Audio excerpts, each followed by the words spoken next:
దేశమంతా చాలా ఉత్కంఠగా ఆసక్తిగా ఎదురు చూస్తోన్న బీహార్ ఎన్నికల ఫలితాలపై అలాగే తెలుగు రాష్ట్రాల ప్రజలు ఆసక్తిగా గమనిస్తోన్న జూబ్లీ హిల్స్ ఉప ఎన్నిక రిజల్ట్ పై 99 టీవీ స్పెషల్ డ్రైవ్ కి స్వాగతం. బీహార్లో 243 అసెంబ్లీ స్థానాలకు ఈ నెల 6, 11 తేదీల్లో 2 దశల్లో జరిగిన ఎన్నికల్లో బీహార్ చరిత్రలో ఎన్నడూ లేని విధంగా భారీగా 67.13% పోలింగ్ నమోదైంది. 2020 ఎన్నికల్లో 57.29% ఓటింగ్ జరిగింది. 10% ఎక్కువగా ఈసారి ఓటింగ్ జరిగిన పరిస్థితి కనిపిస్తోంది. అంటే ఎవరికి ఇది అవకాశంగా మారచ్చు అనే దానిపై చాలా ఊహాగానాలు ఉన్నాయి. ఎందుకు అంటే 2015 అండ్ 2020 ఇప్పుడు 2025లో ఓటింగ్ శాతం పెరిగింది. సో అది ఎన్డీఏకి లాభిస్తుందా లేకపోతే విపక్ష మహాగఠబంధన్కి లాభిస్తుందా అనే అంశంపై పెద్ద ఎత్తున చర్చ జరుగుతోంది. సో ఇప్పుడు బీహార్ ఎన్నికల ఫలితాల ట్రెండ్ చూసుకుంటే కనుక అక్కడ నెక్ టు నెక్ ఫైట్ ఉన్నట్టుగా అర్థమవుతోంది.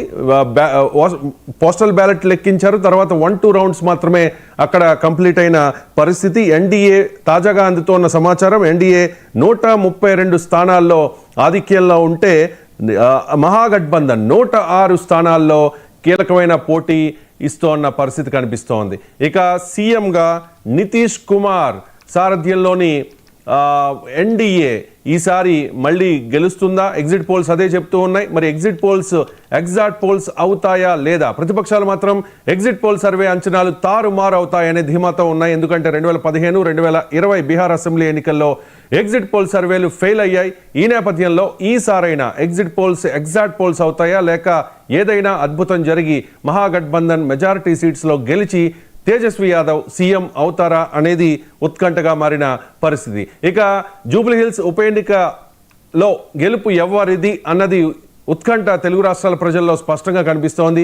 బెట్టింగ్స్ కూడా పెద్ద ఎత్తున నడుస్తున్నాయి. భారతీయ జనతా పార్టీ నుంచి దీపక్ రెడ్డి, బీఆర్ఎస్ నుంచి మాగంటి సునీత, అలాగే కాంగ్రెస్ నుంచి నవీన్ యాదవ్ ప్రధానంగా పోటీలో ఉన్నారు. ఎంఐఎం పార్టీ ఇక్కడ పోటీ చేయలేదు, కానీ నవీన్ యాదవ్కే మద్దతు ఇచ్చింది. మరోవైపు అజారుద్దీన్ రేవంత్ తన కేబినెట్లోకి తీసుకోవడంతో ముస్లిం ఓటు ఎంతవరకు కాంగ్రెస్కి టర్న్ అయ్యింది అనే విషయంపై కూడా మరి కాసేపట్లో స్పష్టత వచ్చే అవకాశం కనిపిస్తోంది. ఇక జూబ్లీ హిల్స్ ఉప ఎన్నిక ఫలితాలని మనం గమనిస్తే కనుక ఇక్కడ పోస్టల్ బ్యాలెట్ మొత్తం